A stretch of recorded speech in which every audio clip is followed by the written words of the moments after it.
मक्का की गर्म जलते हुई पत्थरों और तपती रेत पर जिंदगी कुछ आसान न थी, खास तौर पर उन लोगों के लिए जो ना कबीला रखते थे और ना पुश्ते पनाह।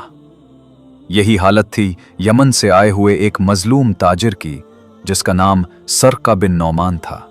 वो काफिले के साथ तिजारत की गर्ज से मक्का आया और अब वहां एक जालिम सरदार आस बिन वाइल के हाथों लुक चुका था। सरका ने एक कीमती माल, रेशम, खुशबूदार तेल और कीमती चमड़े फरोख्त किए, मगर आस बिन वाइल ने माल तो ले लिया मगर कीमत न दी। जब सरका ने कई बार तकाजा किया तो आस हंसता और कहता, ये मक्का है, यहां तुम जैसे मुसाफिर इंसाफ ढूंढने नहीं आते, सिर्फ लुटे जाते हैं। मजलूम ताजिर मक्का की गलियों में इंसाफ की दहाई देता रहा। वो हर कुरैशी सरदार के दर पर गया मगर कोई न सुनता। सब आस से डरते थे या उसके साथ साजबाज रखते थे। आखिरकार वो काबा के सामने खड़ा होकर चीखा, ए मक्का वालो, क्या तुम्हारे यहां इंसाफ सिर्फ कबीलों के लिए है? क्या अल्लाह का घर सिर्फ ताकतवरों का है? ये सदा मक्का के आसमानों में गूंज गई।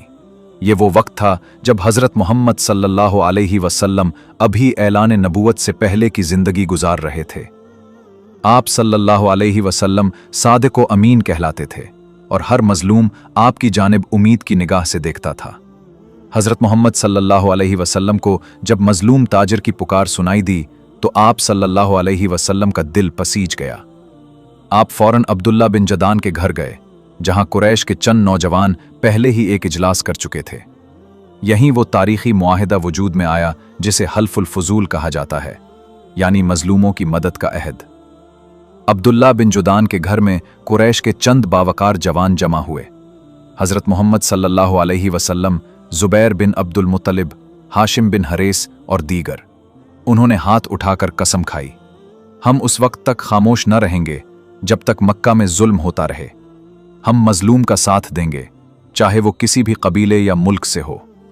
ये मुआहिदा मक्का में इंसाफ की बुनियाद बना और हजरत मोहम्मद सल्लल्लाहु अलैहि वसल्लम ने बाद में भी फरमाया, मुझे हल्फुल फजूल में शिरकत ऐसी पसंद है कि अगर आज भी इस्लाम के दौर में कोई ऐसी दावत दे तो मैं लब्बैक कहूंगा।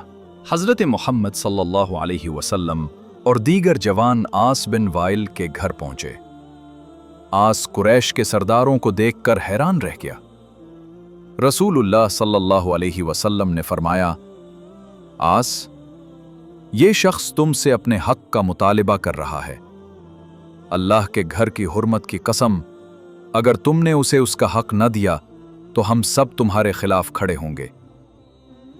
आस को अंदाजा हो चुका था कि अब मुकाबला सिर्फ एक ताजिर से नहीं बल्कि एक नई बेदारी से है।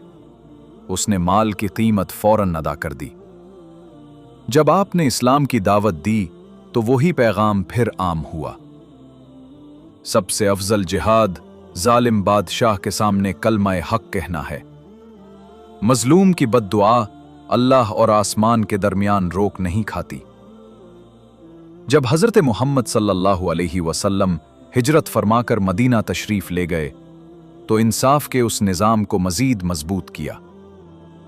सालों बाद जब हजरत मोहम्मद सल्लल्लाहु अलैहि वसल्लम ने मक्का फतह किया तो आस बिन वाइल के बेटे और दूसरे कुरैशी सरदार जो कभी मजलूमों पर जुल्म करते थे अब झुके हुए खड़े थे।